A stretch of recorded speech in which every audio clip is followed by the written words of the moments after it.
Phone करे, रोज phone करे। हमको 50 लाख दीजिए, हमको 25 लाख, बोले हम गलत नहीं कर, कहाँ से देंगे? कौन है विधायक? कौन है विधायक? वही डिहरी का विधायक रोज फोन करता था, जो नया बना रोज दिन फोन करता था। चिराग जी, आप अपने विधायकों को संभालिए। आपके नाम पर विधायक चुनाव तो जीत गए हैं, लेकिन बिहार में वो जो जंगल राज की कहानी आप लोग हमेशा सुनाते रहे हैं बिहार की जनता को, वो जंगल राज स्थापित मत कराइए अपने विधायकों से। आज सुबह से एक खबर बिहार में चर्चा के केंद्र में है कि नगर परिषद के एक अधिकारी जिनकी हत्या कर दी जाती है, वो भी कार से खींचकर हत्या की गई है। और उस अधिकारी के हत्या का आरोप उनके परिजन आपके विधायक जो सोनू सिंह जी हैं, जो डेहरी वाले हैं, जो आप ही की तरह हाथ में बहुत सारा रक्षा सूत्र बांध उनके घूमते हैं, माथे पे पगड़ी भी रहती है, चुनरी भी रहती है। मतलब आपके तो जितने सारे विधायक हैं सब आपकी कॉपी करते हैं, लेकिन आपकी छवि की वो कॉपी नहीं कर पाते हैं कभी भी। तो आप अपने विधायकों को संभालिए, नहीं तो बिहार में जंगल राज का तमका देने वाले आप सभी के ऊपर ही ये आरोप लगने लगेगा कि आप लोग के विधायक गुंडई करते हैं। अब जिस अधिकारी की हत्या हुई है उसकी पत्नी ने जो कुछ भी कहा है उस बयान को आप पहले सुन लीजिए। पत्नी कैसे आरोप लगा रही है।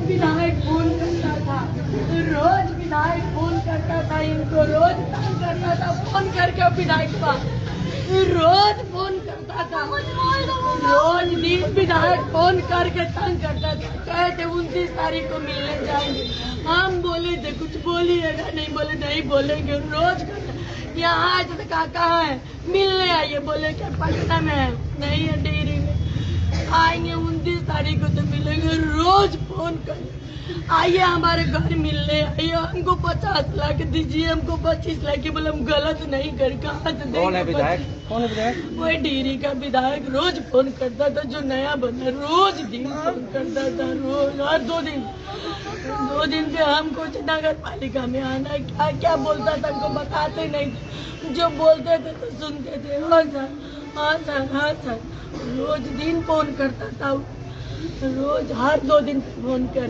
पैसा मांगता था? हाँ, पैसा मांगता था, हर दिन फोन कर ही, बोले हम कहाँ से देंगे, गलत। हम बोले यहाँ से चलिए, कोई छोटा सा जगह पे पकड़ लेंगे, यहाँ से गलत नहीं करेंगे, चलिए। रोज फोन करे, रोज फोन करे।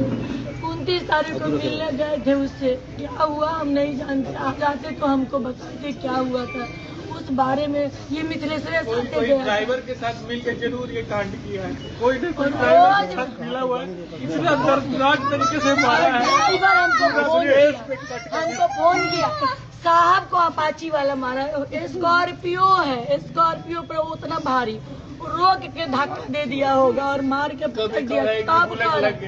तब कहा हमको कि साहब नहीं है, साहब बोले साहब एक्सीडेंट हो गया, मित्तल से नहीं। बोले आप बोल रहे हैं मेरे साहब को क्या हो गया, बोले साहब नहीं है। क्या ड्राइवर क्या बोला था? ड्राइवर छोड़ के उसको भाग गया। मैडम सर नहीं रहे, हम बोले क्या हुआ, तो अपाची वाला मार दिया है। हम बोले एक्सीडेंट हुआ है, तो नहीं अपाची वाला मारा है। हम बोले आप कहाँ थे, आप नहीं बचाए, आप गाड़ी रोके का है, तो गाड़ी रोको, हम बोले आप रोके का है गाड़ी, वो कुछ नहीं बोला, भागने लगा। हम बोले मेरा साहब कहाँ है? क्या कहेंगे मुख्यमंत्री से? नार्को टेस्ट करवा के जितने भी लोग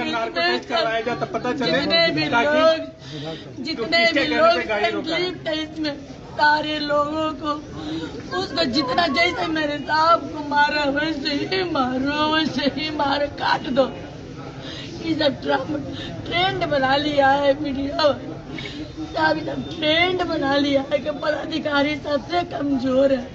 कहीं से बलि का बकरा बनना, पदाधिकारी को ही बनना। सारा मंत्री विधायक सेफ रहेगा, जो बनेगा पदाधिकारी के मत्थे फुटता है। तो आपने सुना कि किस तरीके से पत्नी ने कहा कि रोज फोन करते हैं विधायक जी, रोज कहते हैं 50 लाख दो, 25 लाख दो, हमसे आओ मिलो, हमारे हिसाब से काम करो। विधायक जो अधिकारी की पत्नी है वो अधिकारी की बात कह रही थी कि अधिकारी ने कहा भी था कि मैं जाऊंगा मिलने के लिए, 29 तारीख अभी बीत गया है, 29 तारीख, इसी 29 तारीख को मिलने की बातचीत कह रहे थे। तो पत्नी ने रोका कि नहीं मत जाइए, अगर जाना भी है तो अच्छे से बातचीत कीजिएगा। यानी कि इस बिहार में जो अधिकारी हैं, हालांकि अधिकारी तो बिहार में बदनाम रहते हैं घूसखोरी के मामले में, पैसा उगाही के मामले में, और इसका ताजा उदाहरण तो हमें कल देखने को मिला। कैसे एक डाटा एंट्री ऑपरेटर मंत्री लखेंद्र पासवान के सामने ही शिकायत लेकर पहुंचे, एक फरियादी से मांगने लगा। वो तो मंत्री जी को सामने सुनाई दे दिया तो उन्होंने उस पर कार्रवाई कर दी। लेकिन ऐसा हमेशा खेल होते रहता है हर जगह पे। लेकिन ईमानदार अधिकारी करे तो करे क्या? क्या ईमानदार अधिकारी एनडीए के राज में बिहार छोड़कर भाग जाएं, बिहार से दूर हो जाएं, अलग हो जाएं? जो बात हमेशा आप लोग कहते रहे कि लालू जी के राज में, राजद के कार्यकाल में अधिकारियों को इस तरीके से प्रताड़ित किया जाता था, अधिकारियों के साथ ऐसी घटनाएं घटती थी, वही काम तो आप लोग कर रहे हैं, वही काम तो एनडीए के विधायक करना शुरू कर दिए हैं। अगर ये बात सच है कि सोनू सिंह ने 50 लाख की डिमांड की, हालांकि झूठ तो कोई अधिकारी की पत्नी बोलेंगी नहीं, ये तो सब कुछ जांच होगा, उसके बाद सब कुछ जब खुलासा होगा सामने आएगा। हालांकि जांच भी क्या होगा, एनडीए की सरकार है, अपनी सरकार है, अपने विधायक को बचाने के लिए कुछ भी किया जा सकता है। जब एक एमएलसी की कुर्सी बचाने के लिए दूसरी एमएलसी की कुर्सी छीनी जा सकती है, तो विधायक को बचाने के लिए ऐसे कई जानें ली जा सकती हैं, ऐसे कई अधिकारियों की कुर्बानी दी जा सकती है।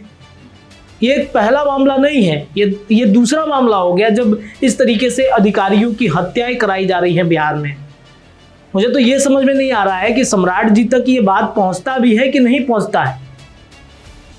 सम्राट चौधरी बिहार के नए सीएम हैं और उनसे कई सारी उम्मीदें बिहार की जनता लगा के बैठी हुई है। सम्राट चौधरी जी कहते हैं मंच पर जाकर कि हम अधिकारियों को चुन चुन के मारेंगे, अपराधियों को, माफ कीजिएगा, अपराधियों को चुन चुन के मारेंगे और अपराधी को किसी भी बिल में घुसा रहेगा उसे निकाल के मारेंगे। अब बताइए, इस तरीके से हत्याएं हो जा रही हैं। कार से कोई अधिकारी को बाहर खींचा जाता है, धारदार हथियार से हत्या की जाती है, मार दिया जाता है। एक और ऐसा ही मामला हुआ था कुछ दिन पहले, जिसमें पहले तो विमल कुमार जिनके बारे में मैं चर्चा कर रहा था, जो डेहरी नगर परिषद में पदस्थापित थे, उनकी हत्या हो गई। दूसरे कृष्ण भूषण कुमार, ये सुल्तानगंज नगर परिषद के कार्यकारी अधिकारी थे जिनकी हत्या 29 अप्रैल को हुई थी। पिछले 4 महीने में 2 नगर परिषद के अधिकारियों की हत्या हो जाती है। दोनों मामलों में आर्थिक और राजनीतिक जो विवाद है वो बात कही जा रही है। एक और बड़ी बात है कि नगर परिषद में ठेका में स्थानीय राजनेताओं की रुचि और स्थानीय स्तर के अधिकारियों की सुरक्षा कर पाने में राज्य सरकार की विफलता ऐसी वजह रही है। बुलडोजर और इनकाउंटर की बात करने वाले सम्राट चौधरी जी, जरा अपने अधिकारियों को भी सुरक्षित कीजिए, नहीं तो बिहार में फिर से महाजंगल राज के बारे में कह कर महाजंगल राज की चर्चा करके आपकी सरकार और आपकी सत्ता जा भी सकती है। मुझे ऐसा लगता है कि अगर ये सिलसिला नहीं रुका, सिर्फ मंच पर जाकर बड़े बड़े भाषण दे देने से, चिराग पासवान भी बड़े बड़े भाषण देते हैं कि मैं शेर का बेटा हूं और पता नहीं क्या क्या गाने उनके कार्यक्रम के दौरान बजाए जाते हैं। शेर के बेटे के विधायक ये कैसा काम कर रहे हैं? अपने अधिकारियों को ही मरवा रहे हैं आप लोग। खुद तो चिराग पासवान दिल्ली में बैठे रहते हैं, बिहार में क्या होता है उनको जानकारी तक नहीं रहती है। तो ये स्थिति हो गई है बिहार में। अभी बिहार का भला भगवान ही करेंगे, क्योंकि यहाँ पर अपनी सुरक्षा आप स्वयं करें। बसों में, ट्रेन में जाइएगा तो ये लिखा रहता है कि अपने सामान की रक्षा स्वयं करें। बिहार में भी वैसे ही है, अपनी जान की रक्षा स्वयं करें। आप क्या सोचते हैं? अपनी राय कमेंट सेक्शन में छोड़िए। जुड़े रहिए बिहार न्यूज़ टुडे के साथ। धन्यवाद। वीडियो पसंद आए तो इसे लाइक और ज्यादा से ज्यादा शेयर करें। हमारे चैनल को सब्सक्राइब करना न भूलें ताकि आपको हर जरूरी खबर सबसे पहले मिल सके। अगर आप किसी खास विषय या मुद्दे पर वीडियो देखना चाहते हैं तो कमेंट करके जरूर बताएं। आपकी राय हमारे लिए बेहद अहम है।